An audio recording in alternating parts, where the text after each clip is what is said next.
what made you to venture into fodder production? Okay, thank you. My name is Jackton Odongo Juma.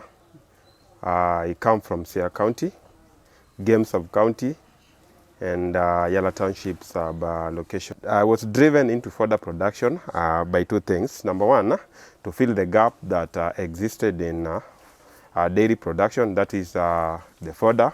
And then number two, definitely I was also driven by the money that I foresaw there. What are the challenges that maybe you face in commercial fodder production? There were a number of challenges that I faced at the beginning, at the initial stages. Number one, while trying to access the seeds, you find that we have these seeds that are meant to be used to produce fodder. Specifically, I do bracharia and napier grass. Now, when it comes to bracharia, we have different varieties of bracharia. Let's talk of Cayman, we can also talk of Cobra, we can talk of Mulatto, Azares, to mention just but a few. Now, take an example of Cobra species. You'll realize or you find that a kilogram of Cobra goes at around 8,500 shillings. Well, that of Cayman goes at around 5,200 shillings.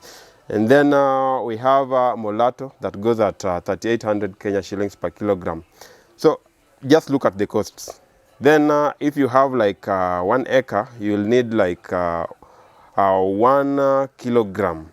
So when it comes to fodder production, number one, we realize that the costs of production, that is in terms of seeds, they are very exorbitant. Then number two, you realize that you also realize that in Siaya, Game and Yala, to be specific, we have scarcity of land. So for you to venture into this fodder production, you will either have to lease some piece of land, or maybe if you are financially viable, you will maybe have to purchase your own piece of land. Where did you get the idea of commercial fodder production? As I look very young, and no, I wonder why you decided to become a commercial fodder producer. I was motivated by the course that I took, that is the TVET training that I underwent, sponsored by JZ. Then number two, the need to fill the gap that also existed in terms of fodder. Can you mention types of fodder that maybe a farmer can plant or get from you? I produce majorly 3 types of fodder.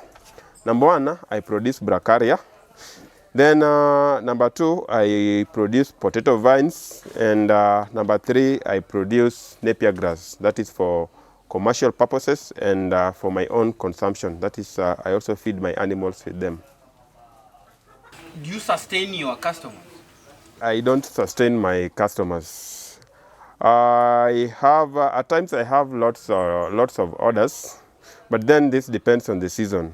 During the rainy seasons, the customers tend to be few.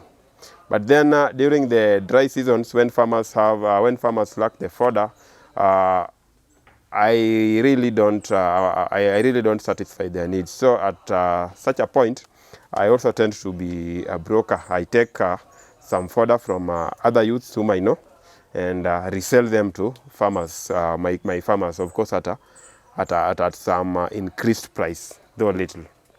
So I tend to act like a middleman. Okay. Personally, how do you see yourself compared to other youths who have just seated after graduation? They're just at home.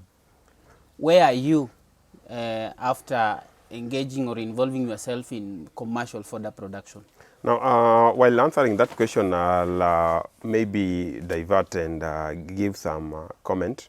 Now, while we were in school, one thing that we were taught was that we should become job creators and not job seekers.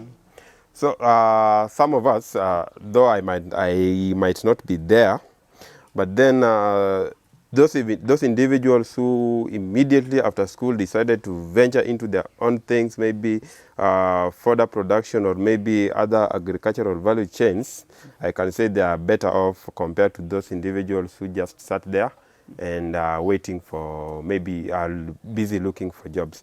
Why am I saying this? I'm saying this because currently, if you look at the way Kenya is, though I cannot really give the correct figures in terms of percentages, unemployment is real. So if you decide to create your own employment, then definitely you'll be a bit higher compared to those individuals who maybe just decided to sit there.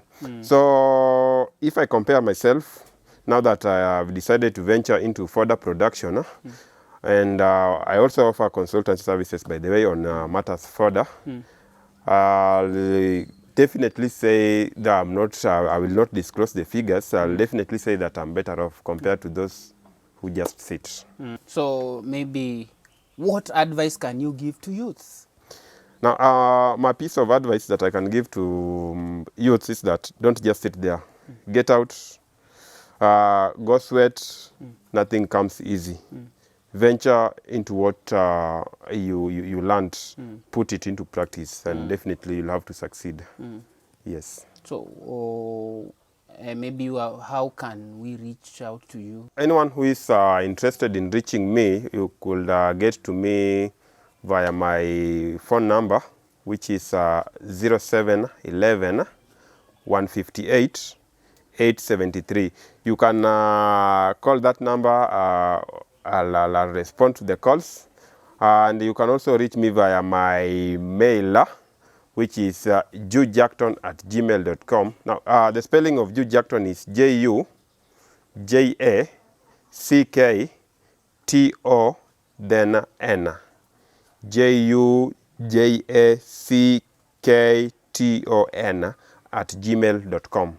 Those are the means by which any farmer can reach me. How do you feel GIZ to help you in your enterprise? When it comes to fodder production, you see, we also do value addition. And apart from the value addition, I also keep animals. So matters that maybe requests could be on farm machineries. So when we talk of farm machineries, when it comes to fodder, maybe we'll talk of things like chaff cutters. We can also talk of things like the harvesters that are used to harvest the grasses while they are on the farm. But of much interest to me is the chaff cutter. So suppose the sponsors are willing, then that is the main request that I'll request from them. Yes. Okay, thank you.